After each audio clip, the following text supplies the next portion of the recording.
Auzubillahi minasyaitonirrajim. Bismillahirrahmanirrahim. Bersama lagi saya dengan Ustaz Nur Afandi bin Mahidin dalam tadabbur surah Quraisy. Surah Quraisy di mana merupakan surah lazim ya, lazim yang imam baca lah. Waktu maghrib atau waktu solat biasa kita dengar surah ni. Auzubillahi minasyaitonirrajim. Bismillahirrahmanirrahim. لإيلاف قريش إيلافهم رحلة الشتاء والصيف فليعبدوا رب هذا البيت الذي أطعمهم من جوع وآمنهم من خوف. Dia merupakan surah Makkiyah, itu maknanya peristiwa sebelum peristiwa hijrah Rasulullah terima surah Quraisy ni dengan wahyu. Seterusnya mengandungi 4 ayat saja dan merupakan surah yang ke-106. Kita boleh tengok sini ya. Okey, surah Quraisy ini hubungannya dengan surah sebelum itu ialah surah Al-Fil ya, sebelum pada surah Quraisy surah Al-Fil. Iaitu di mana nikmat yang diberikan kepada penduduk Mekah selepas peristiwa tentera Abrahah menyerang kota Mekah. Kita tahu macam mana tentera Abrahah ni yang menggunakan tentera bergajah menyerang kota Mekah pada masa itu diperintah ataupun dipimpin oleh datuk Nabi iaitu Abdul Muttalib. Selepas daripada itulah maka Allah tu berikan rezeki nikmatlah penguasaan ekonomi dan juga kunci perdagangan di tanah Hijaz kepada kaum Quraisy. Nikmat keamanan dan penghormatan kaum Arab yang lain. Di mana kaum Arab yang lain merasa kagumlah dengan bangsa Quraisy ini kerana peristiwa tersebut ya. Dan mereka menghormati suku Quraisy tersebut. Kita tengok balik ayat yang kita baca tadi, li'ila fi Quraisy, li'ila ni ke ni Arab ja, iaitu bagi kelaziman Quraisy, ila fihim rihlatash shita'i was-sayf, kelaziman mereka rihlah.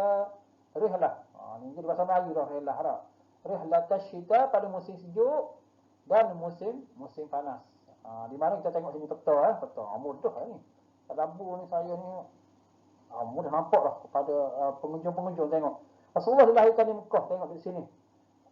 Kita cerita ni Quraisy ramai duduk di Mekah lah. Quraisy ya.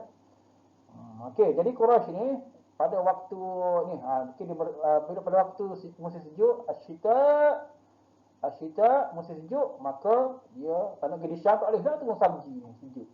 Jadi dia pergi nego di Yaman. Di Yaman maknanya boleh nego juga ketika Syam musim sejuk.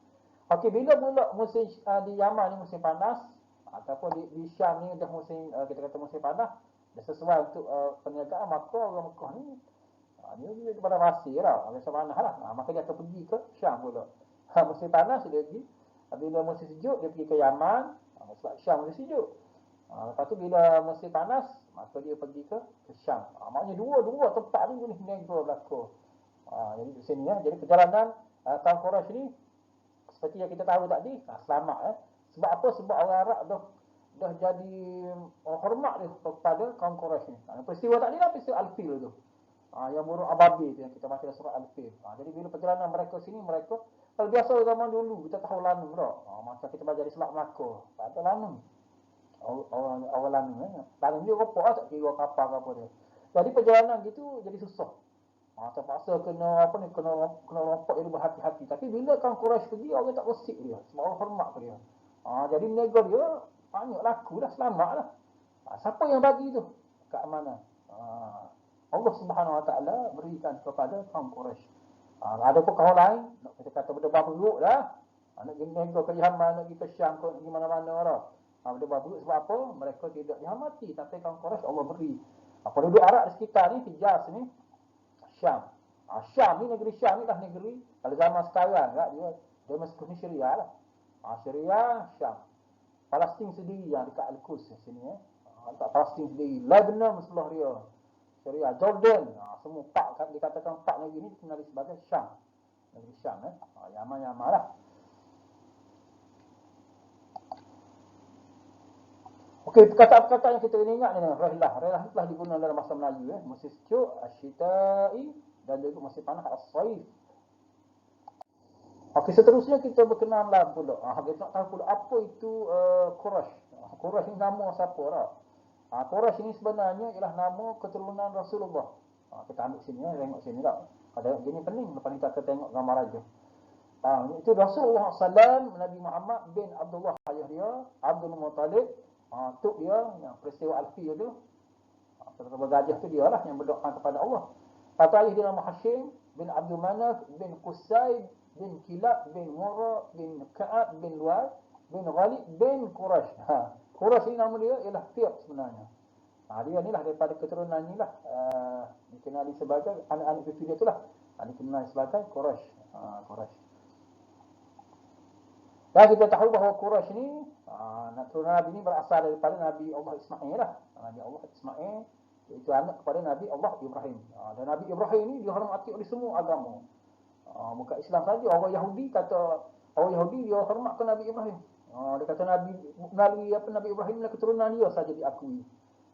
Dia tahu Nabi Ismail itu anak Nabi Ibrahim juga. Tapi dia akui Nabi Yaqub itu dia. Keturunan Nabi Yaqub itulah dia hormat. Lain tak terima. Itu kan orang Yahudi. Orang Mekah dia hormat juga. Musyrikin Mekah dia hormat ke Nabi Ibrahim. Tempat dia lah. Tempat dia mendirikan Kaabah di Mekah. Jadi orang musyrikin hormat semua agama Kristian, hormatlah ke Nabi Ibrahim. Termasuk juga agama Hindu. Pendunia tahu lah. Agama Hindu dia percaya kepada Brahma lah. Brahma itu sebenarnya Ibrahim. Dikatakan dalam kitab Weda tu diceritakan berkenaan macam mana Brahma ni dibakar. Sama dengan Nabi Ibrahim, dibakar. Cuma mereka ni melalui proses tertentu agama tersebut telah terpesong lah. Bila terpesong, Nabi Ibrahim sepatutnya Nabi. Disembahnya pula, dianggap sebagai Tuhan. Jadi salah lah. Agama Hindu dia. Tapi mereka dalam kitab Weda ada berkenaan dengan cerita Nabi Allah Ibrahim. Menunjukkan semua agama menghormati Nabi Ibrahim. Seterusnya kita tengok, ini dia punya hierarki dia, susunan. Ini Nabi Muhammad lahir pada 570 Masih. Ayah dia Abdullah 545 Masih, dilahir Abdul Muttalib. Sini dia buat tu dah tahun-tahun. Bani Hashim, daripada Hashim Abdul Manaf. Dia pergi sini lah, Qusay. Keturunan Rasulullah ni. Pergi ke Qusay, pergi ke Kilab, pergi ke Murrah. Ni ada cerita juga ni. Penjaga pintu Kaabah kita akan tengok depan. Masa Quraisy juga. Pegang. Daripada sini lah. Ya Rasulullah SAW beri kepada dia sehingga akhir zaman kata. Percaya ni keturunan dia yang pegang kunci Kaabah. Setelah sampai kepada Ka'ab Luay, Ghalib sampai Quraisy. Maknanya keturunan Quraisy. Jadi jauh lah. Rasulullah ni berapa kita kata berapa ni lah. Berapa lapis lah. 1, 2, 3, 4, 5, 6, 7, 8, 9, 10, 11. Sebelah lapis keturunan lah. Tengok orang Arab begitu dia jaga orang nasak dia tu. Dalam Islam pun ada ilmu nasak ni. Kita belajar ilmu faraid lah. Ilmu faraid ni bukan belajar pandai matematik saja. Dia kena pandai matematik, dia kena pandai juga ilmu nasak. Seterusnya kita tengok pula ni Rasulullah. Ini anak dia lah Rasulullah SAW, anak Siti Fatimah. Kahwin dengan Ali ada Hasan Hussein. Kita Rasulullah lah. Seterusnya kita tengok dari segi ekonomi. Suku Quraisy ini pada umumnya adalah kaum pedagang. Antara Mekah terletak antara tadilah kita tengok tadi Syam di utara, Yaman di selatan. Jadi dia untung sebab dia boleh dua-dua, dia boleh berdagang lagi. Dan Syam ni adalah pusat perdagangan, kita kata pelabuhan ataupun satu center, satu bandar satelit yang menghubungkan laut tengah dan Eropah. Dan antara yang kaum Quraisy dapat daripada ni antaranya makanan lah, bijirin. Kita kata buah-buah apa. Makanan-makanan, buah dan apa-apa saja yang terdapat di kawasan Eropah, di Syam tu. Mereka dapat situ. Sementara itu di Yaman. Yaman ni menarik ni pengunjung-pengunjung. Yaman ni merupakan pusat perdagangan yang berhubung dengan India dan Tiongkok. Di sini dapat rempah ratus minyak wangi. Ratus ni dikatakan juga tanah Melayu. Tanah Melayu ni ada hubungan dah dengan orang Arab. Orang Arab Yaman. Sebelum dikatakan Islam, perang sejarah kalau tengok di Tiongkok ni di China lah.